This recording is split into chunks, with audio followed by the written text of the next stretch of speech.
हरि शं नो मित्रस्यं वरुणः शं नो भवत्वर्यमा शं न इन्द्रो बृहस्पति शं नो विष्णुरुक्रमः नमो ब्रह्मणे नमस्ते वायो त्वमेव प्रत्यक्षं ब्रह्मासि त्वामेव प्रत्यक्षं ब्रह्म वदिष्यामि ऋतं वदिष्यामि सत्यं वदिष्यामि तन्मामवतु तद्वक्तारमवतु अवतु माम् अवतु वक्तारम् ఓం శాంతి శాంతి శాంతి. గత వారం మనం క్లుప్తంగా సింబాలజం అనేటటువంటి సబ్జెక్ట్ యొక్క ప్రాముఖ్యత, వరల్డ్ స్క్రిప్చర్స్ని అన్నింటినీ అర్థం చేసుకోవటానికి ఈ సింబాలజం తాలూకు బ్యాక్గ్రౌండ్ ఎట్లా ఉపయోగపడుతుంది, అన్నిటికన్నా ముఖ్యంగా ప్రపంచ చరిత్రలో అంటే సనాతనమైనటువంటి ప్రాచీనమైనటువంటి గ్రంథాల్లో ఉన్నటువంటి విషయాలు అనేటటువంటివి మనకి పరిపూర్ణంగా అర్థం కావాలంటే ఈ సింబాలజం ఎట్లా ఉపయోగపడుతుంది అనేటటువంటి దాని గురించి గత వారం నేను ప్రస్తావన చేయడం జరిగింది. ఈ సైన్స్ ఆఫ్ సింబాలజం అనే ఆర్టికల్ ఈ లెక్చర్ని కూడా చదువుకోమని చెప్పాను. మీరు చదువుకుని ఉంటారని అనుకుంటున్నాను. ఈ వాక్ అనేటటువంటిది ఎన్ని విధాలుగా బయటకు వస్తుంది, ఈ ఉచ్చారణ అనేటటువంటిది ఎట్లా బయటకు వస్తున్నది, దానికి సృష్టి క్రమానికి ఉండేటువంటి సంబంధం ఏంటి అనేటటువంటిది మనం చెప్పుకుంటున్నాము.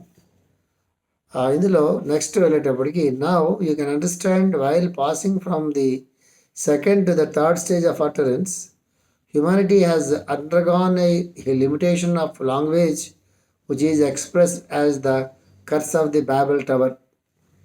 ఈ బ్యాబెల్ టవర్ తాలూకు స్టోరీ మనకి తెలిసి ఉండాలి. తెలిసి ఉన్నట్లయితే మాస్టర్ ఈ బ్యాబెల్ టవర్ అనేది ఎందుకు వాడారో మనకు తెలుస్తున్నది. ఆ స్టోరీ ఎప్పుడన్నా మనం చెప్పుకుందాము.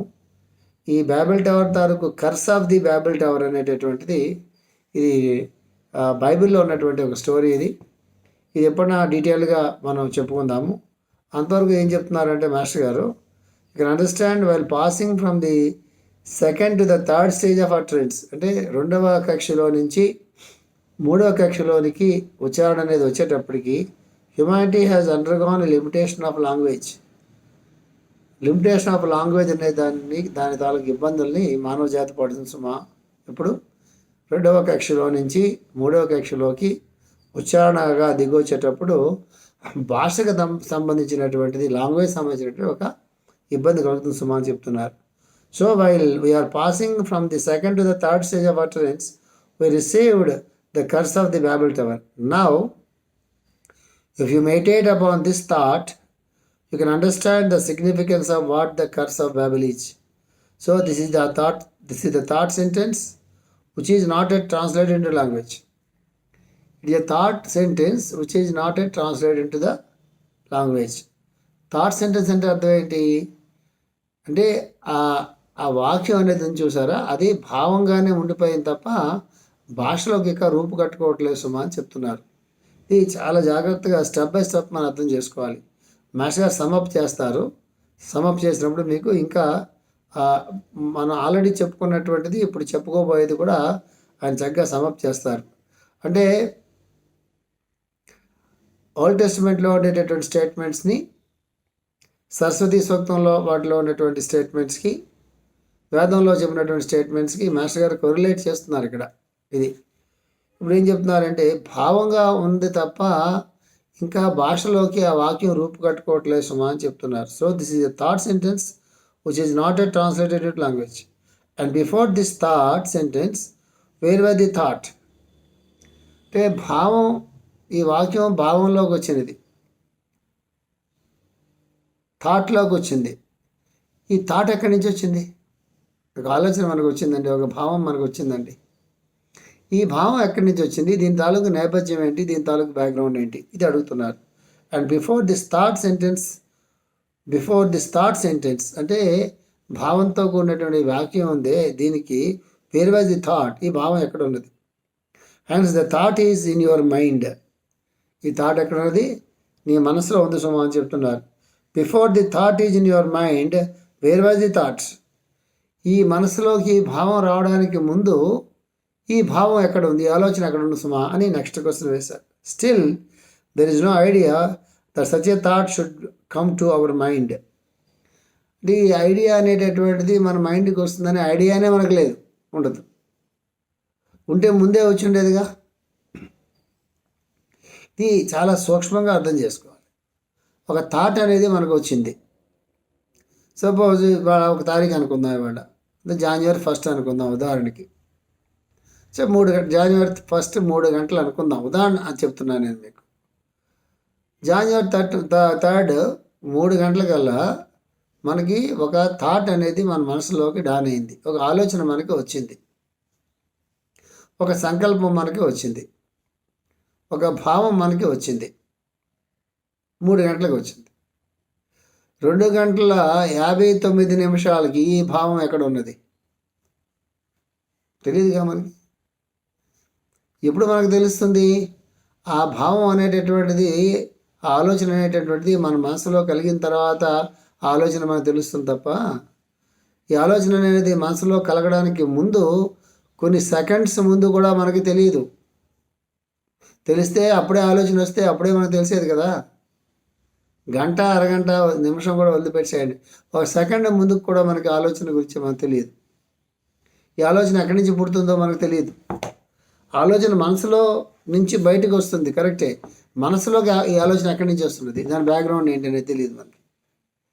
కాబట్టి భాగవతంలో వాటిల్లో ఒక సంకల్పం నీకు వచ్చినా, ఒక భావం నీకు వచ్చినా, నీ ద్వారా ఏదైనా మంచి పనులు జరుగుతున్నా, నీ ద్వారా 10 మంచి మాటలు బయటికి వెళ్తున్నా, ఇదంతా కూడా నీకు ఇవ్వబడింది సుమా అని చెప్తారు. నాది అనుకోవడానికి ఇక్కడ ఏది లేదు సుమా అని చెప్తారు. ఇవన్నీ మనకి ఇవ్వబడ్డాయి సుమా, దేవదత్తము అని చెప్తారు. మనకి ఇవ్వబడ్డాయి తప్ప వాటిపైన మనకు అధికారం లేదు సుమా అని చెప్తారు. ఇప్పుడు ఇది కూడా మనం చాలా మాటలు చెప్పుకున్నాము. మీరు సైంటిస్టుల తాలూకు పెద్ద సైంటిస్టులు, చిన్న సైంటిస్టుల గురించి నేను చెప్పట్లేదు. పెద్ద సైంటిస్టుల తాలూకు బయోగ్రఫీస్ మనం చదువుకుంటున్నప్పుడు, వాళ్ళు పరిశోధనలు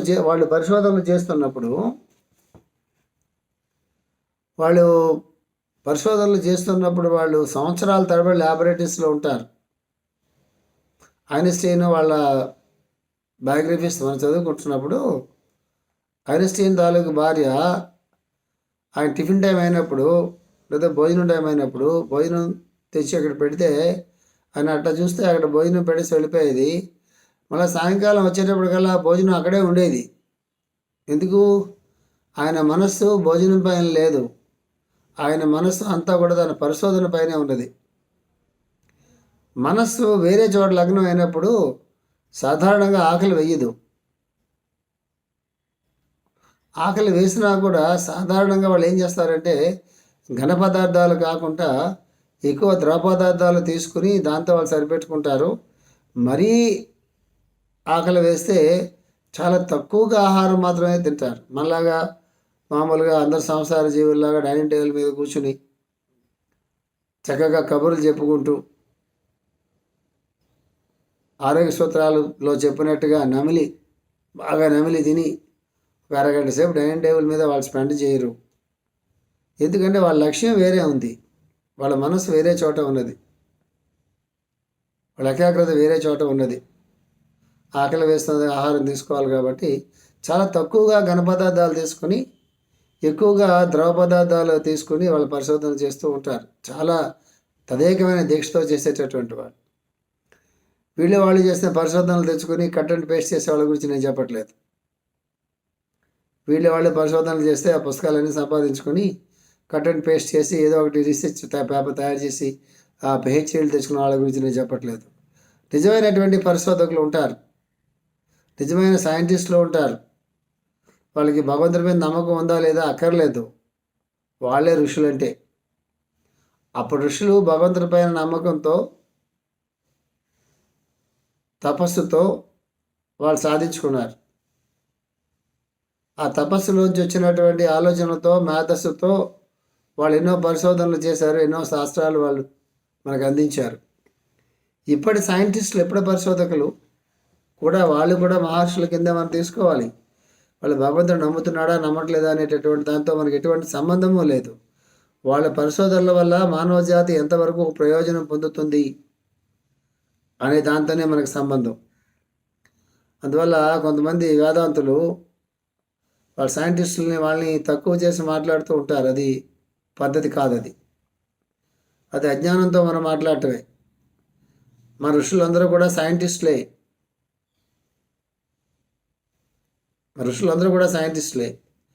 వాళ్ళు ఎన్నో శాస్త్రాలు వాళ్ళు కనిపెట్టారు, ఎన్నో పరిశోధనలు వాళ్ళు చేశారు.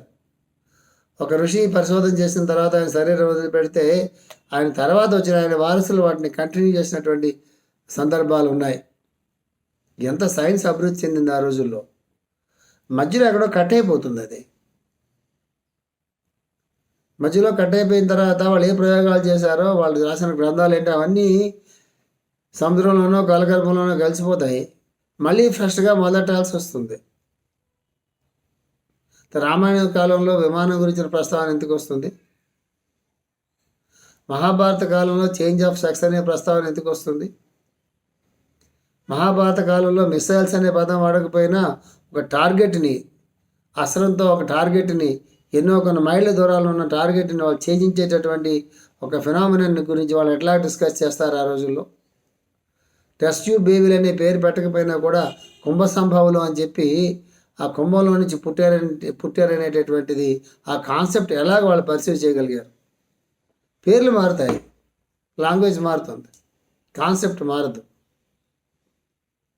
ఆ విధానం మనకు తెలిసి ఉండకపోవచ్చు, ఎందుకంటే మధ్యలో చాలా మిస్ అయిపోతుంటాయి.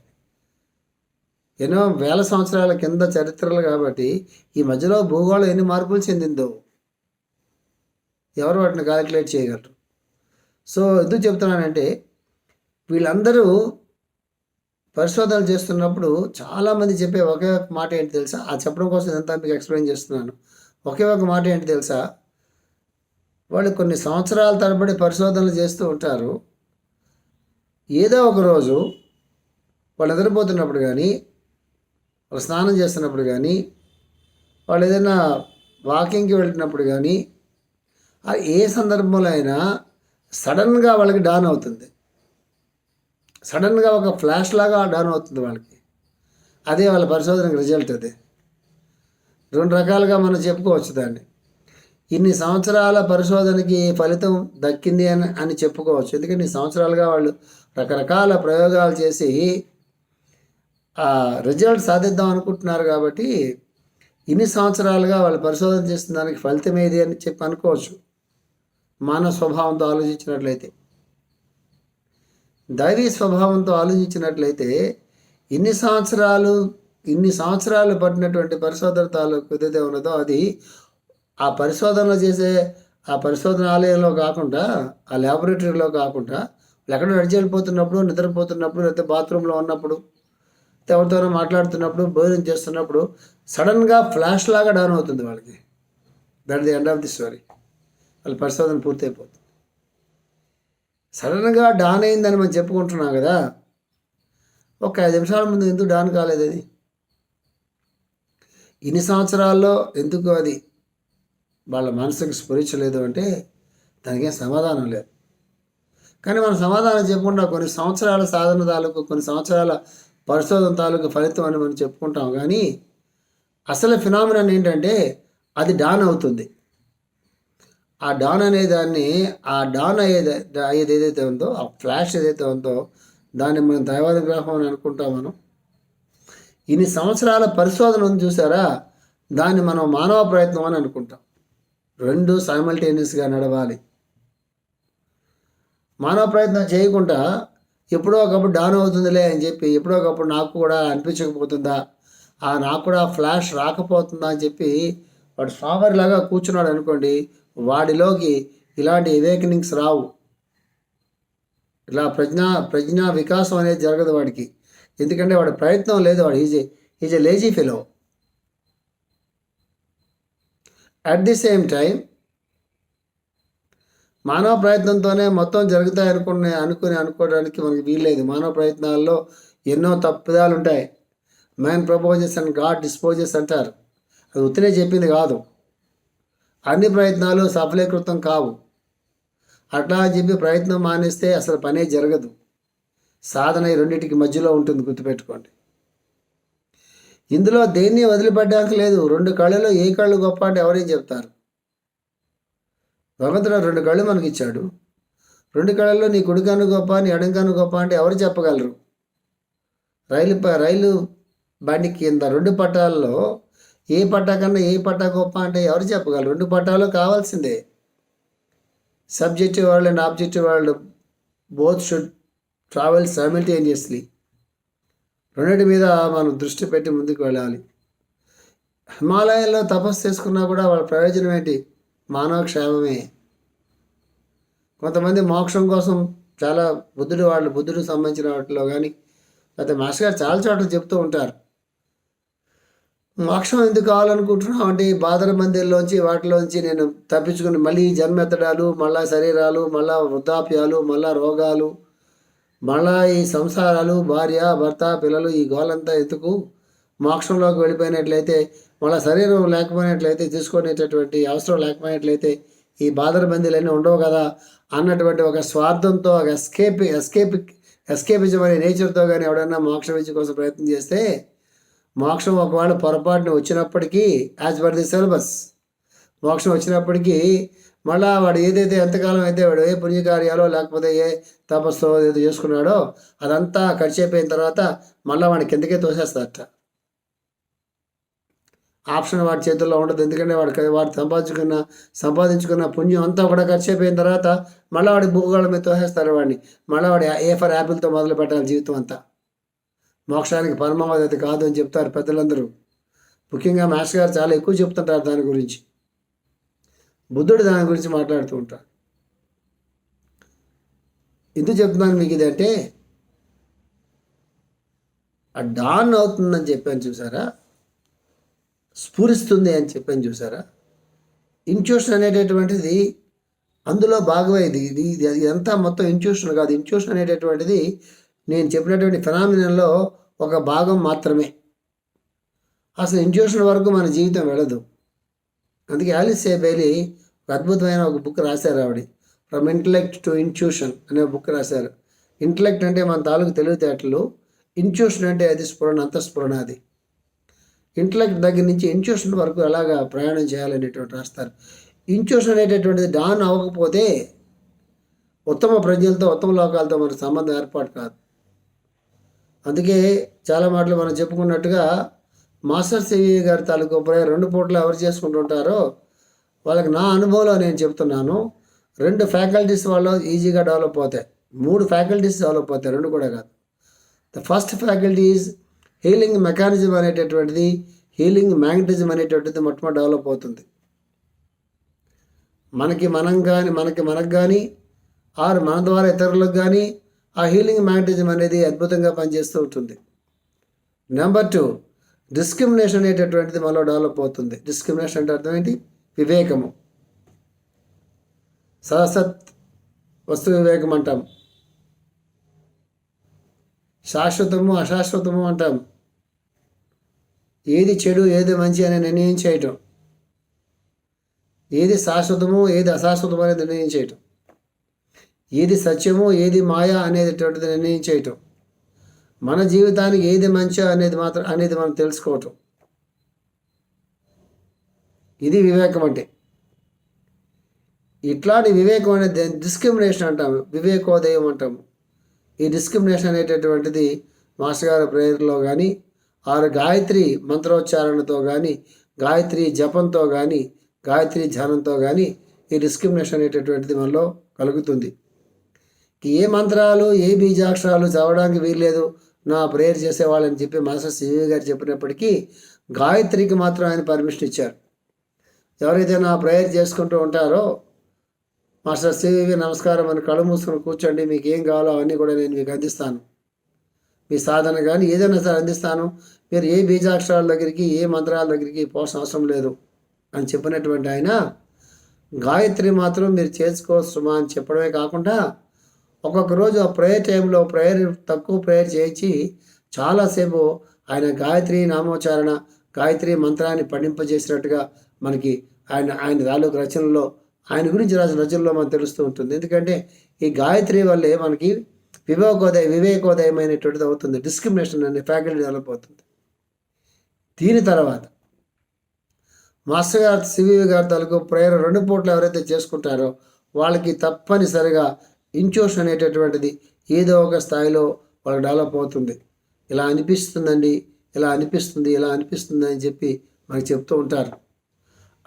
అనిపించంగానే ఇమీడియట్గా మన ఆచరణలో పెట్టుకోకూడదు. కొంతకాలం వెయిట్ చేయాలి. అది మన సబ్కాన్షియస్ మైండ్లోంచి అనిపిస్తున్నదా, మన ఇంప్రెషన్స్లో నుంచి మనకు అనిపిస్తూ ఉన్నదా, లేకపోతే అంతవరకు మనం పోగు చేసుకున్నటువంటి ఏ నాలెడ్జ్ అయితే ఉన్నదో అందులోంచి అనిపిస్తున్నదా, నిజంగా అంతఃస్ఫురణ అది. దానికోసం కొంతకాలం మనం వెయిట్ చేసి అబ్జర్వ్ చేయాలి. అబ్జర్వ్ చేసిన తర్వాత వెరిఫై చేసుకోవాలి. అప్పుడు మాత్రమే ఆ ఇంట్యూషన్ అనేదిగా వచ్చిన దాన్ని మనం ఆచరణలో పెట్టడానికి ముందుకు వెళ్ళాలి. ఇమీడియట్గా వెళ్ళడానికి లేదు. ఇది నేను చెప్పట్లేదు, ఇది మాస్టర్ సివి గారు ఆయన ఇచ్చిన ఇన్స్ట్రక్షన్స్లో. ఎవరికైతే ప్రేయర్లో కానీ ఏదైనా అనిపించినప్పుడు అది నేనేదో మీకు అనిపించినట్టుగా నేను అనిపించేసి ఎలాగ చేశానని చెప్పి మీరు అనుకోవద్దు. వెంటనే ఆచరణలో పెట్టుకోవద్దు. వెయిట్ చేయండి సుమా అని చెప్తారు.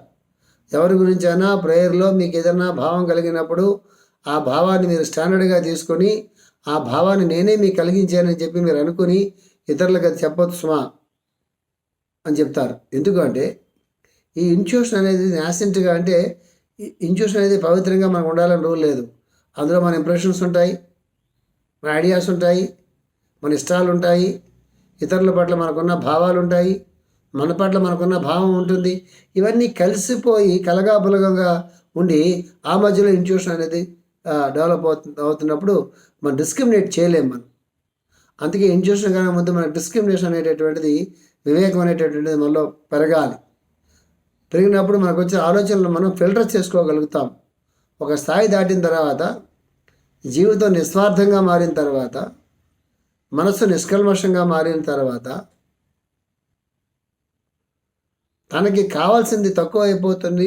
తన బాధ్యతలు పెంచుకుంటూ తనకి రావాల్సిన వాటి పట్ల ఎక్కువ దృష్టి కాకుండా తను చేయవలసిన వాటి పట్ల, లోక శ్రేయస్సు పట్ల బుద్ధి మరులుతున్నప్పుడు క్రమక్రమంగా ఇవన్నీ ఫిల్టర్ అయిపోయి ఇంట్యూషన్ మాత్రమే మిగులుతుంది. ఆ తర్వాత లోకాలన్నీ కూడా దేవతల లోకాల్లోకి మనకు ప్రవేశం లభిస్తుంది.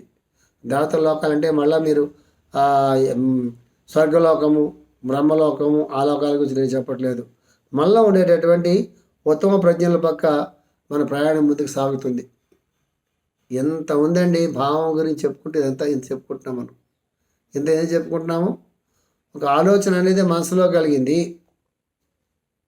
ఆలోచనగా భావంగానే ఉంది తప్ప అది భాషలోకి రాలేదు. మధ్యలో బాబెల్ తాలూకు కర్స్ ఏదో ఉందన్నారు. ఆ కర్స్ అంటే శాపం కదా, తర్వాత మాట్లాడుకుందాము. ఆలోచన అనేది మన మనసులోకి రాకముందు ఈ ఆలోచన ఎక్కడ ఉన్నది తెలియదు. తెలిస్తే ఆలోచన మనం రప్పించుకుందాం కదా. సో ఆలోచన మనకు వచ్చింది అని చెప్పుకోవాలి తప్ప ఆలోచన నేను తెప్పించుకున్నానని చెప్పకూడదు. గుర్తుపెట్టుకోండి. మనం కూడా మామూలుగా తెలియకుండానే ఈ ఆలోచన నాకు వచ్చిందని నేను అంటాం మనం. అంతేగాని ఈ ఆలోచన నేను తెప్పించుకున్నానని చెప్పి ఎవరు చెప్పరు. మామూలుగా ఈ ఆలోచన నాకు వచ్చిందండి అని చెప్తాం. అదే ఇలా అనిపించిందని అని చెప్తాం. అనిపించడం ఏంటి? అక్కడే ఉంది. బాగానే మాట్లాడతాం కానీ దాని బ్యాక్గ్రౌండ్లోకి మనం వెళ్ళము. అది చెప్తున్నారు ఇక్కడ. Before the thought is in your mind, where was the thought? Still there is no idea that such a thought should come to our mind. అలా ఆలోచన వస్తుందని కూడా మనకు తెలియదు. For example, I will ask you, is it yours? Before I wanted to ask you, the thought was not there in my mind. Where was it? Hence, here the author of the scriptures helps us. Otherwise, we cannot be esoteric students without the help of the author. అంటే మాట్లాడడానికి ముందు ఆలోచన వస్తుంది. ఆలోచనకు ముందు ఏముందో అనేటటువంటిది మనకు తెలియదు. ఇక్కడ ఋషులైనటువంటి వాళ్ళు, ఈసోట్రిక్ అంటే ఈ గుప్తా విద్యకి సంబంధించినటువంటి, ఈ బ్రహ్మ విద్యకి సంబంధించిన ఋషులు ఎవరైతే ఉన్నారో వాళ్ళ సహాయంతో మనకి ఆ ఫినామినా అర్థం కావాలి తప్ప మనకు అర్థం కాదు సుమా అని మాస్టర్ గారు చెప్తున్నారు. ఇంకో పారాగ్రాఫ్ చెప్పిన తర్వాత ఈ వారంగా ఆపుదాం అక్కడ. From the time thought came to our mind, we know the thought is in our mind and we think that the thought belongs to our selves. ఇది మాస్టర్ చాలా సింపుల్గా చెప్తారు సెంటెన్స్ నేను.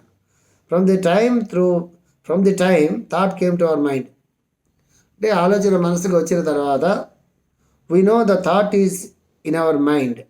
అప్పుడు ఆ థాట్ ఏదైతే ఉందో, ఆలోచన ఏదైతే ఉందో అది మన మనసులో ఉన్నట్టుగా మనకు తెలుస్తుంది. And we think that the thought belongs to our selves. అప్పుడు మనం ఏమనుకుంటాము, ఆ థాటు మనకి సంబంధించిందే సుమా, అంటే మన ప్రాపర్టీగా మనం ఆ థాట్ని మనం భావిస్తాం సుమా అని చెప్తున్నారు. థాట్ బిలాంగ్స్ టు అస్ అంటే ఆ ఆలోచన మనకి సంబంధించినదే, మనదే ఆలోచన అని మనం చెప్పుకుంటాం. కొన్ని భాగవతం లెక్చర్స్లో మనం దీని గురించి చాలా బాగా డిస్కస్ చేసుకున్నాం. మాస్టర్ గారు చాలా బాగా ఎక్స్ప్లెయిన్ చేశారు. ఈ సంకల్పాలు అంటే ఏంటి, ఇవన్నీ చాలా బాగా ఎక్స్ప్లెయిన్ చేశారు. ఆ లెక్చర్లు కూడా మీరు వింటూ ఉన్నట్లయితే ఈ లెక్చర్స్కి అవి కరస్పాండింగ్గా ఉంటాయి. ఇంకొంచెం లైట్ అనేటటువంటిది ఈ సబ్జెక్ట్ మీద మీకు వస్తుంది భాగవతం లెక్చర్స్లో. ఈ లెక్చర్ అయిపోయిన తర్వాత వచ్చే వారాల్లో ఆ లెక్చర్స్ మీకు వస్తాయి, గుర్తుపెట్టుకోండి. But before it came to our mind where was it. ఇది మన మనసులోకి రావడానికి ముందు ఎక్కడ ఉన్నది. To whom did it belong. ఈ ఆలోచన ఎవరికి సంబంధించిన, మన మనసులోకి రాకముందు ఈ ఆలోచన ఎక్కడ ఉన్నది, అది ఎవరికి సంబంధించినటువంటిది అని అడుగుతున్నారు. The fact is it was not there. సత్యం ఏంటి ఇక్కడ, అసలు అక్కడ లేదు ఆ థాట్, రావడానికి ముందు అక్కడ లేదు అది. బట్ ఇట్ వాజ్ దేర్, అక్కడ లేదు కానీ అక్కడే ఉంది అని చెప్తున్నారు. పొడుపు కథలాగా ఉంది కదా. అసలు ఎగ్జాంపుల్స్ చెప్తారు తర్వాత. ఈ థాట్ అనేటటువంటిది మన మనసులోకి రావడానికి ముందు ఎక్కడ ఉంది అంటే అక్కడ లేదు కానీ అక్కడే ఉంది అని చెప్తున్నారు. We should understand this. ఇది మనకు అర్థం కావాలి. This is the different part of understanding and the other of the scriptures should make us understand this. ఇది it's a different part of it's a difficult part of understanding. ఇది మనం అర్థం చేసుకోవడంలో చాలా డిఫికల్ట్ పార్ట్ సుమా అని చెప్తున్నారు.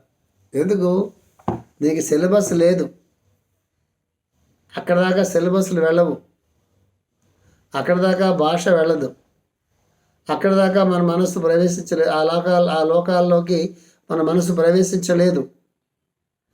మనకి తెలిసినటువంటి విజ్ఞానం ఉంది చూసారా, అక్కడ దాకా అది వెళ్ళాలి, ప్రయాణం చేయలేదు. మనకు తెలిసిన సిలబస్లు ఏవి కూడా అక్కడ దాకా మనల్ని తీసుకెళ్ళలేవు. అందుకే మాస్టర్ గారు ఏమన్నారు, it's the difficult part of understanding అన్నారు. దీన్ని the author of the scripture should make us understand this. ఈ స్క్రిప్చర్స్ని ఎవరైతే రాశారో, ఆ ఆథర్స్ ఎవరైతే ఉన్నారో వాళ్ళు మనకి అర్థమయ్యేటట్టుగా చెప్పగలరు సుమా అని మాస్టర్ గారు మనకి చెప్పారు. ఇది మనం వచ్చే వారం ది నెక్స్ట్ స్టెప్కి మనం వెళ్తాము. నాకు తెలిసినంత మటుకి మీకు అర్థమయ్యేలాగా నేను చెప్పానని అనుకుంటున్నాను. అయినా మళ్ళీ నేను ప్రతివారం చెప్తున్నట్టుగానే మనం అయిపోయాం కానీ మళ్ళీ ఒక పారాగ్రాఫ్ అంతా చదువుకోండి, మీదే విధానంలో అర్థం చేసుకోవడం కోసం ప్రయత్నం చేయండి. నేను చెప్పింది మీకు ఏమైనా ఉపయోగపడినట్లయితే దాన్ని కూడా దాంట్లోకి తీసుకోండి. మనం డీల్ చేస్తున్న సబ్జెక్టును చూసారా, ఎక్కడ తీసుకెళ్తుంది తెలుసా, మనల్ని సృష్టి తాలూకు మూలాల్లోకి తీసుకెళ్తుంది. అంటే సృష్టి 4 భాగాలుగా ఎలాగైతే వచ్చిందో వాక్కు కూడా 4 స్థాయిల్లో ఇలా వచ్చింది సుమా అని. సృష్టి అంతా పూర్తిగా రావడం అంటే ఏంటో, మా వాక్ అనేది మన నుంచి బయటికి ప్రసరించి రావడం అనేది ఏంటో, అదే సృష్టిగా భౌతిక రూపం ధరించడం కూడా ఒకటే సుమా అని చెప్తారు. ఎక్కడి నుంచి వెళ్తే 4, 3, 2, 1 వెళ్తే 1లోకి వెళ్ళేటప్పటికల్లా సృష్టికి మూలమైనటువంటి భగవంతుడి తాలూకు ప్రజ్ఞ ఉంటుంది చూసారా. ఈ వాక్కు కూడా జాగ్రత్త అవస్థ, వాక్ వైఖరి, మధ్యమ, పరాపశ్యంతి, మధ్యమ వైఖరి కదా. వైఖరి అంటే 4వ వాక్కు మనం మాట్లాడుకుంటున్నది. దానికి ముందు ఉన్నటువంటిది మధ్యమ, భాషలోకి వస్తుంది. దానికి ముందు పశ్యంతి, భాషలోకి రావడానికి ముందున్నటువంటి భావం అది. పర అంటే భావం కూడా పుట్టక ముందు ఉన్నటువంటిది. అదే సాక్షాత్ సృష్టి క్రమం కూడా అట్లాగే వస్తుంది. పరాపశ్యంతి, మధ్యమ, వైఖరి వచ్చినట్టుగానే సుషుప్తావస్థ అట్లా 4 జాగ్రత్తావస్థ, స్వప్నావస్థ, తురియావస్థ, అట్లా అట్నుంచి వస్తుంది. ఇట్నుంచి అటు మనం వెళ్తుంటాము, అట్నుంచి దిగి వస్తుంటుంది. ఆ 4 వ్యవస్థలకి ఈ 4 వ్యవస్థలకి మధ్య ఒక సంబంధాన్ని ఎస్టాబ్లిష్ చేసి మాస్టర్ గారు ఈ వాక్ 4 భాగాలుగా ఎట్లా వస్తున్నది, సృష్టి ఏ క్రమంలో 4గా దిగి వస్తున్నది అనేటటువంటి దాన్ని చక్కగా కరిలేట్ చేసి చెప్తారు. అది ఈ లెక్చర్ పూర్తయ్యే లోపున ఈ సమన్వయం అంతా మీకు ఖచ్చితంగా ఈ సమన్వయం అంతా మీకు అర్థమవుతుంది. వచ్చేవారం మళ్ళీ మనం కలుసుకుందాం. స్వస్తి ప్రజాభ్య పరిపాలయంతాం న్యాయేన మార్గేణ మహీమహీషాః గోబ్రాహ్మణేభ్యः శుభమస్తు నిత్యం. లోకాः సమస్తాः సుఖినో భవంతు. ఓం శాంతి శాంతి శాంతి.